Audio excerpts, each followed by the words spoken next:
just because he's blind doesn't mean his ears don't work. And when you're kind of low on the totem pole, not everybody pays attention to you. You end up overhearing an awful lot. And so he's sitting there in the marketplace, or wherever he is in the day, asking alms, and he's hearing the buzz of people by as they talk. And so he's hearing about Jesus. Remember, Jesus is well into his ministry now. He's on his way to Jerusalem. There's a lot of things that have accomplished that Jesus has done that he's probably heard about and put together. And then friends and family. Someone had to lead him out there in the morning and take him back. So maybe those times with friends and family, they also had fellowship over who is this Jesus and what is he doing. And at minimum, we know that he believed that Jesus could heal him and end his suffering, right? That Jesus could heal him and end his suffering.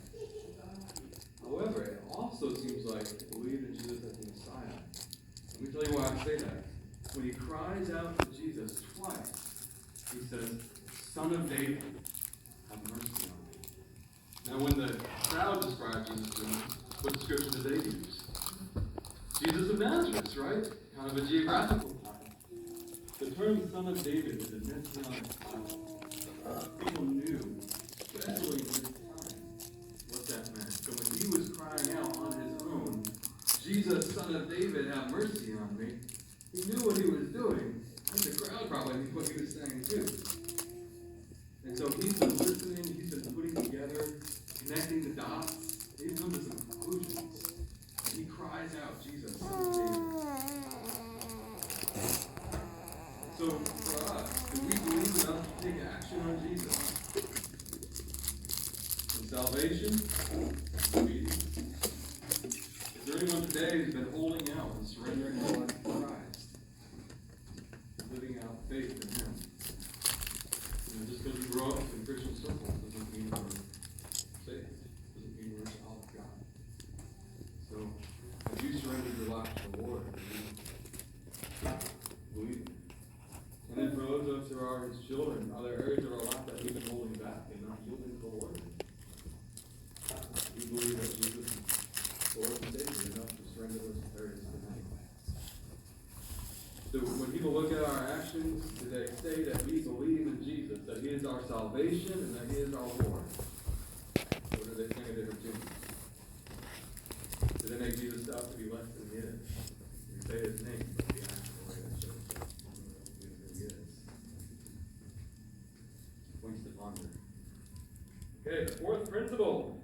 This blind man is willing to surrender all to Jesus, unlike the rich young ruler. Let me ask you, blind man in first century, what kind of status does he have in the world? Not a whole lot. What does he own? What does he possess? What does he have? The main thing that he has left is his reputation and the good graces of the community around him. That's about all that he has in the world, right? He's reliant on people for his daily bread. If he was a man of means, I guarantee he wouldn't be sitting in the dust asking for money. He was trying to get somebody to be kind enough to give so that he would have something to eat the next day, so that eventually he could replace his worn out clothes, so that he could have a little sustenance. That's not a proud life. And so he didn't have a whole lot to begin with, but he did have the shreds of his reputation and his standing in the community, people's good grace on him. But he valued Jesus far above any future alms and any reputation he had among the people by crying out. He did. So he was willing to risk that future offering of the people that they might give toward his needs in order to cry out to Christ. And so he laid down every last shred of dignity and respect that he might have had in the eyes of people in crying out. How about us? Are there areas of our life that we've boxed off and have been unyielding that we need to surrender up to the Lord? Are we willing to leave our reputation, our vision, and our future on the altar for Christ? Surrender that up to him and trust him with it? Do we treasure Christ more than temporary comforts, pleasures, things that so many seek for in this life? All right, counting down now again to the third principle. This blind man is one of the meek, like the little children who brought to Jesus. Again, being blind in the first century, what standing if you have it. Great. Not great. I think a lot of times, unfortunately, people that had some sort of handicap or disadvantage are looked down on. Right? Sometimes they're even seen as despised of God. It's shameful, right? It's shameful. And so it's interesting that this account, this man doesn't have a name. He's just a blind beggar. Poor guy. He's not even named. So he's one that's easily brushed aside, just like the children that are being brought to Jesus. And yet Jesus said the kingdom of God belongs to those who are like these little children. It belongs to me.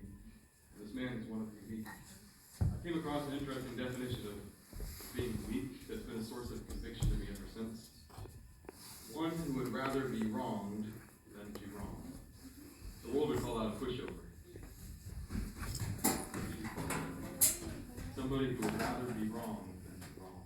It's your desire to live rightly before the Lord, so much so that you would rather absorb what's going on around you